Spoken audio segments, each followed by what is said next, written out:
po? Magandang araw po, Pilipining buko! So, sa ngayong hapon na ito ay magkakaroon tayo ng panibagong talakayan. Bago yan, kailangan po lahat na kasi tayo para sa ating panalangin ng pag-uunahan ng Pilipining. So, ngayong lahat, tayo manalangin sa ngalan ng Panginoon ng Espiritu Santo. Panginoong Diyos, sa lahat, maraming salamat po sa lahat ng biyaya ng Pilipinas sa amin. Sa biyaya ng hininga, sa biyaya sa pagkain, sa paggabay po sa araw-araw. Panginoong Diyos, naway natawaran po kami sa aming dalawang kasalanan.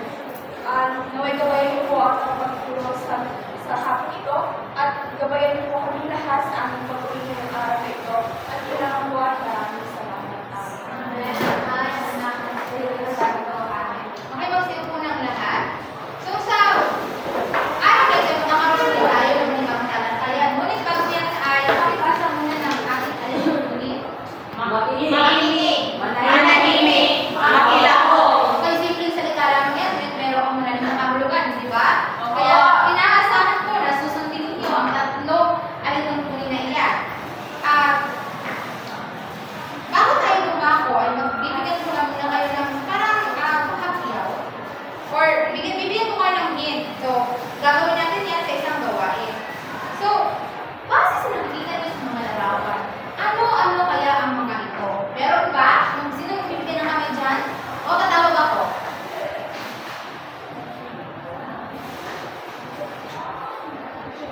Okay, binibigyan mo na ulit. Sa mga larawan po na ating nakikita sa harapan ay parang ito po ay mga kultura o di kaya mga tradisyon ng mga ating mga ninuno o di kaya mga ngalakal or mga nanakop sa iba't ibang panahon. Okay, tumpak ko din. Bigyan naman natin ng tatlong palakpak si Rabili. So, ang ating paksa class ay kabanata kung ano man ang kaugalian na tradisyon sa mga Kastila, Chino, Indo at kaugalian na tradisyon ng mga Pilipino. At dahil sa talakan ni Sara ang iba, ay pagbibigyan naman natin ng punto ang mga tradisyon at kaugalian mula sa India. So, kung bago tayo lumakad ay pumunta na tayo dito bangga. Pakibasa ang ating lady. Kaunawaan ng iba't ibang kaugalian at tradisyon ng mga Pilipino mula sa India at Amerika. Nakakagawa ng malikaking presentasyon sa pamamagitan ng pagsasadula sa mga kaugalian at tradisyon mula sa India at Amerika. Napapahalagahan ng mga kaugalian at tradisyon ng mga mula sa India at Amerika. So, yun nasa muna sa pagkatapos ng ating talakayan, matanong natin ang mga layunin na iyan. At ito na magsisimula ang ating talakayan. Maraming mabubuti at masasamang espiritu sa ating kapaligiran. No? Ito ay mayroong malalim na pagkakaroon ng paniniwala ang mga taga-Hindu na ang mundo ay pinapapalibutan ng mga masama at ng espiritu. Maaaring sila ay magdala ng kaswertehan, kaswerte o pamanasin sa buhay o kapamakan. No? Bago po dumating ang kasila sa ating mundo, ang ating manimuno ay naniniwala na ang ating mundo ay pinapapalibutan ng mga mabubuti at masamang espiritu. Ngayon din yun, syempre, mga kaluluwa ng mga mundo nila, diba? Naniniwala talaga sila. Ngayon, pagdating ng mga taga-Hindu, ito sa Pilipinas, ay mas lalong lumalim, mas lumawak yung paniniwala ng mga Pilipino. So, ang kabalian ng paggamit ng belo at pwedeng sa kasal. So, may nakikita pa ba kayo ng pag pinakasal talagang nagagamit ng or nagsusuot ng belo? Oo! Bakit kaya? Sa tingin niyo, bakit kaya sila nagsusuot ng belo?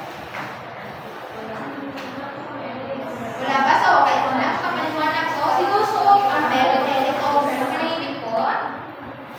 Ang belo po at ang cordon ay ginagamit o isa sa pinakamahalagang simbolo ng kasalan, di ba? So, bali ito yung nagiging, kasi di ba sa simbahan, siyempre, hindi pa pala tayo. Doon kinakasal yung dalawang puso na nag-iisa, di ba? Ng isang dibdib. So, para bigyan sila o bilyaan sila ng Panginoon ng kasaganahan sa buhay, kasiyahan, di ba? Sinusuot nila iyon bilang like spiritual na pagkakakilala. Ngayon ang pagsabit ng pintas na bulaklak at pag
mapapansin natin na ang talagang nangyayari, ang talagang katotohanan talaga eh.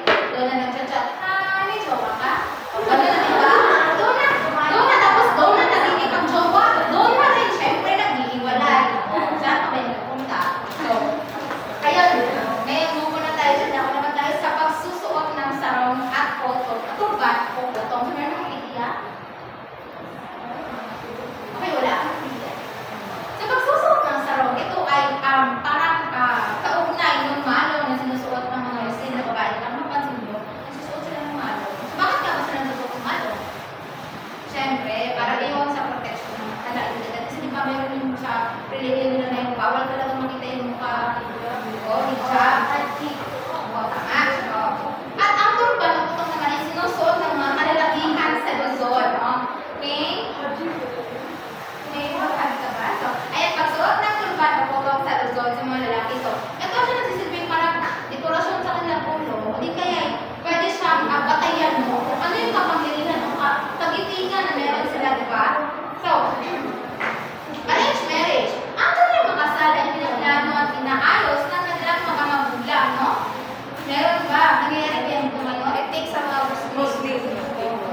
tama, di ba? So, maganda siya, pero ano ko kasi, like, ang iniisip kasi nung, ang iniisip ng mga magulang, noong yung anak nila, pag pinagplaplanuhan nila yung kasalan ng anak nila, ang iniisip nila is kabutihan lamang. Kabutihan lang na gusto nila na pagkaroon ng magandang buhay yung anak nila, gusto nila na mapapunta sa mabuting kamay yung anak nila. Pero ang tanong, di ba ang dalawang tao ay kinakasal dahil sa kanilang pagmamahalan? Dahil, di ba nga natawag yung pag-iisang dibdib? So, paano pag-iisang dibdib kung bakit hindi sila in love sa isa't isa, di ba?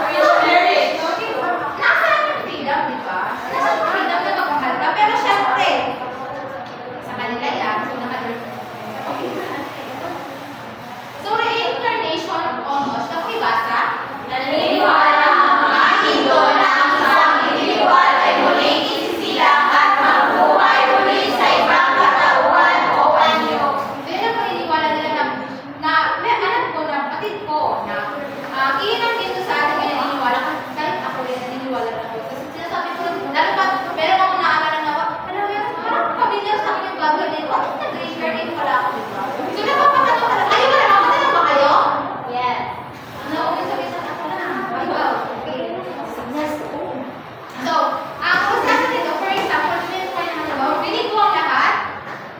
So, binigyan ko po kayo ng halimbawa. So, for example, kung sabi ko niyan, kung ang isang matanda ay, sige, example, 17 yung edad niya.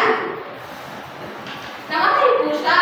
Pero yung isang tao yung isang kasalanan, marami siyang kasalanan na ginawa sa buhay niya. So, ang nangyayari doon, pag namatay niya, pag na-deadbones na siya, is, yung kaluluwa niya ay magpapalabi-labi sa mundo. Hanggang sa dumating yung nakatakdang araw na siya ay muling isisilang. Ngunit sa buhay na yan, sa pangalawa, sa pangatlo, pang-apat na buhay, kapag hindi niya ginawa ang tama, hindi niya maabot yung moshka. Ano ba yung moshka?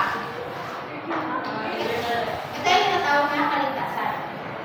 So, kapag maabot na isang tao yung moshka, okay, pwede na siya tumindol.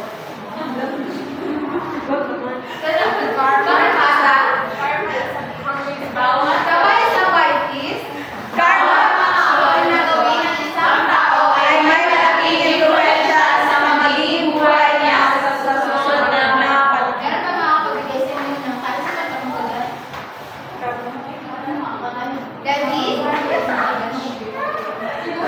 May experience po. Ibig sabihin ito, kung ano ang ginawa sa'yo ay parang darating ang kanang may pagbabalik din sa'yo. Ganun. So, halimbawa, kapag nagnakaw ka, so, di ba kapag may orti ka, o di ba sasabihin ka lang, na balang araw makakalit mo. Okay, so yan yung kasabihan ng kasabihan sa wika ay na sinasabi na kung ano ang itinanim, yun ang Ani! kung ano yung ginawa mo sa tao na huwag mo i-expect na hindi yan mangyayari sa'yo. Dahil ang karma ay para siyang bola. Di ba napapansin niyo pag yung bola, ginano natin, gano'n is kalakas mo. Mas malakas pa nga, di ba? Yung sa force na ibibigay mo, di ba? So,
ba? O sige, Basta may maipasa. o basta may pasa. Bakit naman sinasabi ko, sabi ko na negatibo? Kasi nalilimitahan kung ano yung gusto natin, di ba?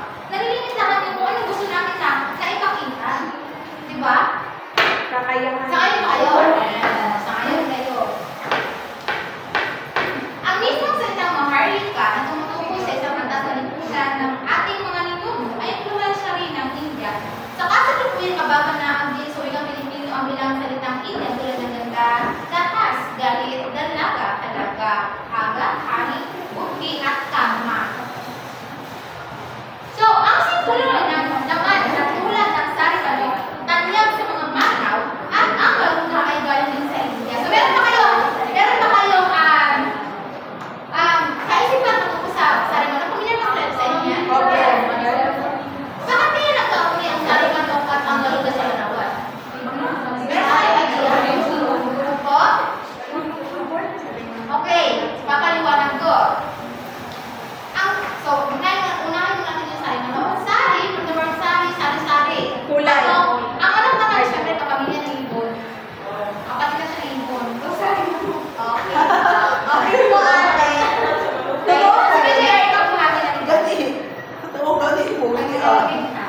So, ang garuda o salitang Sanskrit. So, meron pa kang idea kung anong Sanskrit?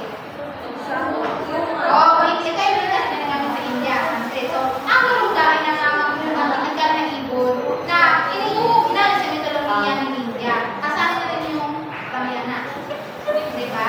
So, ang saribalo ay sinasabi na lokal na version ng naming ko.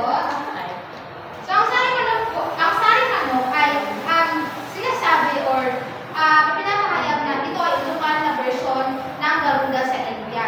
At ang saribalo na syempre na inuugnay ng mga maranaw sa kanilang kultura. So, at ang saribalo ay nagpapahayag o nagpapaliwanag ng kasaganaan at kagitingan sa mga tao sa mga maranaw.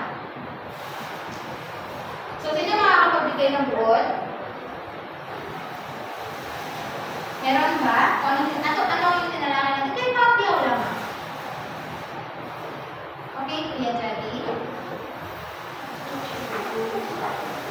Okay po, sa napag-report po ma'am, sa lahat ng ginagawa mo ngayong hapon. Ang akin pong masasabi lang ay marami pong mga influensya na mula sa India, ng lugar na makikita rin natin dito sa ating bansa. Posibleng hindi lang dito sa atin, mas bawal ng kalakal, ng mga pangalian, ng mga tao, at naman na rin natin dito sa ating bansa ang mga kainan sa mga kultura, tradisyon, pagalian ng mga tao na sa bawang bansa. Nakatulad na nasa harapan natin, tulad ng mga akta, ng mga pangalian na ng kasalan, at kung ano-ano pa. So, makikita tayo ng yaman yaman at ang halaga ng pakipag-ugnayan natin sa ibang bansa, sa mga tao, nang sa ganon ay mapayaman din natin yung sarili natin at mga tao. Maraming salamat. Bigyan natin ng 5 palakpak si Del. Hindi ko tayo natatapos kasi meron pa. So, mga naman ang kaugalian na tradisyon na nagmumula sa mga Amerikano. Ano mo yung trick or treat? Ito ay nagaganap tuwing Oktubre 31 na kung saan ang mga bata o mga kabataan na nagsusuot ng mga costumes yung minsan nakakatakot, diba? Kasi bakit ka nakakatakot? Dahil ito yung desperas ng Batangas. Desperas ng Batangas. So sa Amerika naman, ginagawa nila ito. Tapos, syempre, naman ng mga bahay-bahay. Oo. Kabahay-bahay sa lahat ng kuha ng candy. So meron pa kayo na nakapagpili. So fast forward to Christ. Meron pa mga kulay ito. Pinipili-pintiho, magbili yung kaisipan. So, ang Pasko po, birth of Christ, ito po, pinag-diwag natin. Ang Pasko kung saan dito po, isinilang ating Panginoong Diyos. Kung saan ay maraming mga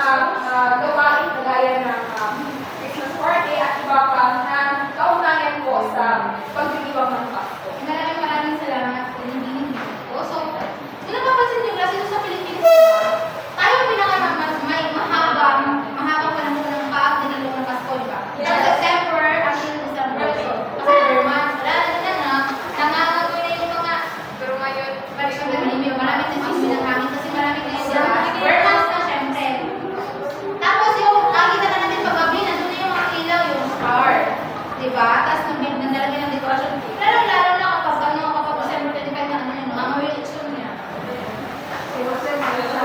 So, pasadyang tipid. Pasadyang tipid. Pasadyang tipid. So, ano ba yan? Ano ba kayo? Sige, okay.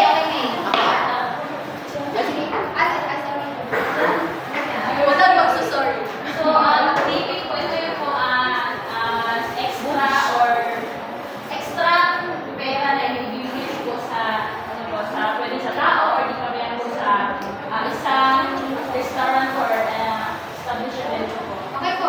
So, maraming salamat. Binibining makuha. So, gaya ng sinabi ni May, kapag ang customer ay nasiyahan sa servisyo na ginagawa, di ba? Binibigyan nila ng tips. So, sa Pilipinas, kapag nakapansin niyo po, sumasakay kayo sa jeep.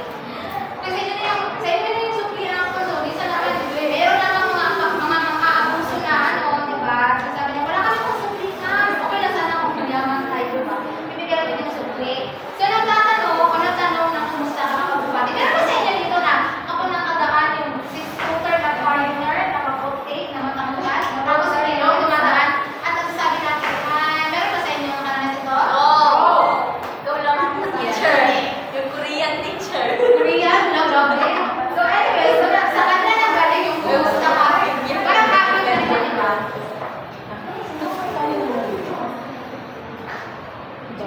So, ang nangyayari, kapag nakakatagpo tayo ng mga foreigners, ay di ba, sinasabi natin, how are you? Siyempre, anong sinasagot natin? I'm fine, thank you. O, I'm good, I'm fine. So, mabuti naman. So, sa Pilipinas, di ba, kahit hindi natin kilala, basta makaparang talaga yung mga natin, parang gano'n, di ba, tas tayo naman natin, thank you, okay naman, di ba? So, kaya itong kawalian na ito, kawalian na ito, nag-uugnay ang meron ng tulog ng mga tao. Pag-ibig sa sports. Meron na sila makakabigay ng mga halimbawa ng sports? Sige, May.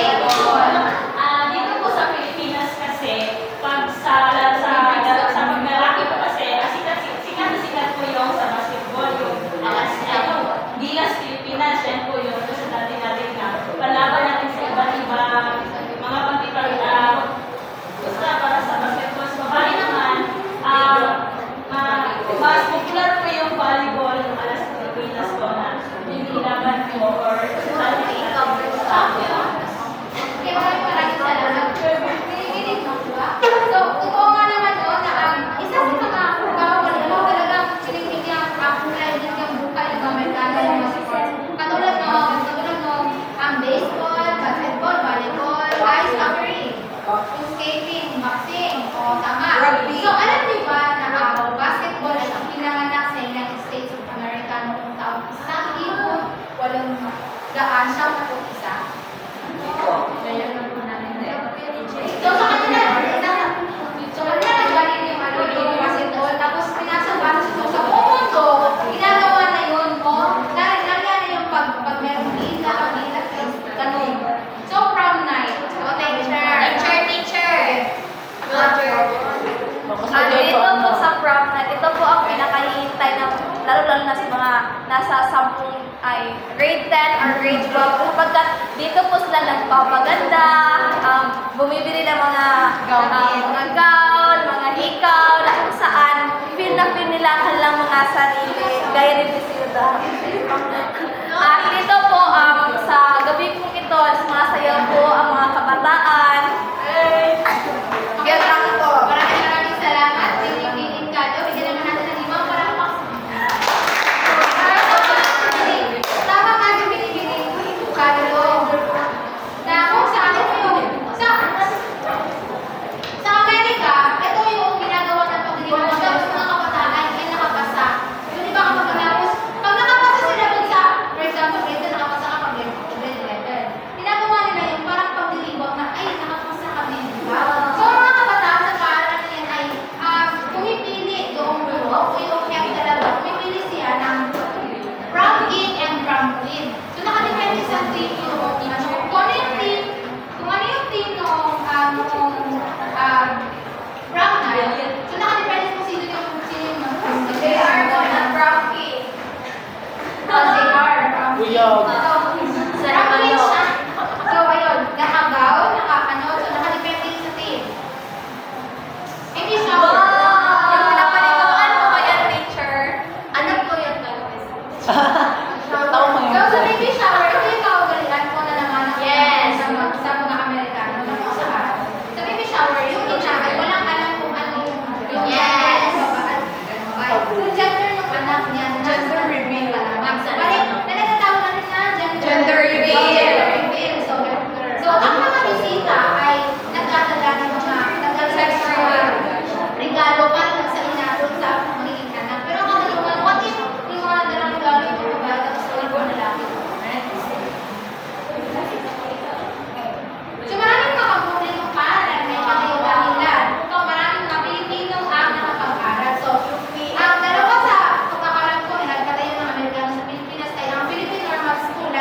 Okay, ngayon naman, dako naman tayo sa pagkakaslowain. Jason, pwede ba ikaw ang masahan? Pangalawa mo ay aalamin ang sasadula. Paano to? Hatiin ang klase sa dalawang grupo. Bawat grupo ay pipili ng isang bansa. Mula sa napiling bansa, pumili ng isang kaugalian o tradisyon na namanan ng mga Pilipino. Ipapakita ng grupo kung paano isinabuhay ng mga Pilipino ang kaugalian ito sa kasalukuyan.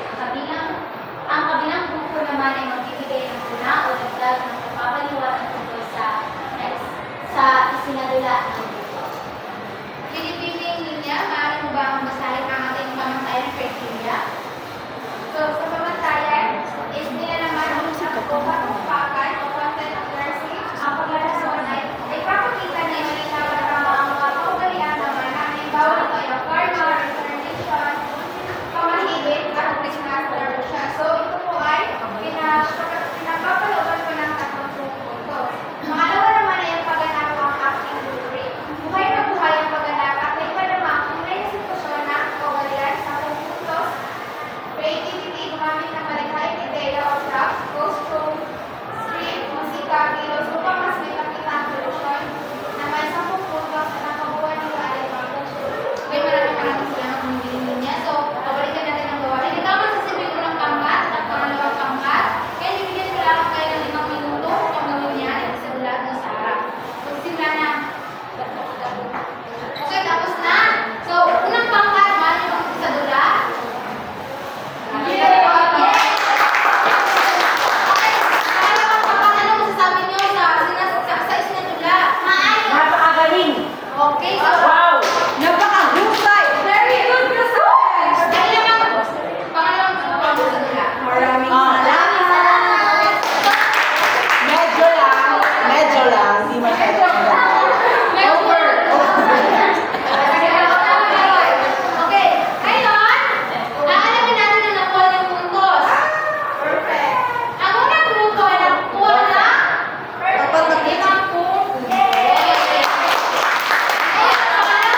Pangalawang grupo naman ay nakuha na 5 puntos. Dahil kayong lahat ay binigay niyo yung mga kaya, syempre, hindi yung mga kaya. So, ano ba kung magawa talagang competitive and so, ginagawa talaga yung criteria. So, ngayon, nakuha na tayo sa anong nangyayari? Takdang aralin. Bakit muna nalaman ito ng trato class?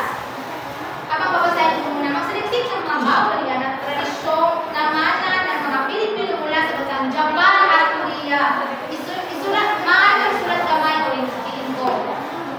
At ito ay ibabasa through Google Classroom. Sa Google Classroom na natin ipasa para vocation. So, ayan, maraming salamat. Teka lang, meron pa kayong mga katanungan, pag-hina o mga hinanakit? Okay, maraming salamat at ito na nagtatapos. Paalam na lang, break ka na po. Paalam na po at maraming salamat. Ining po. Congratulations! Paano,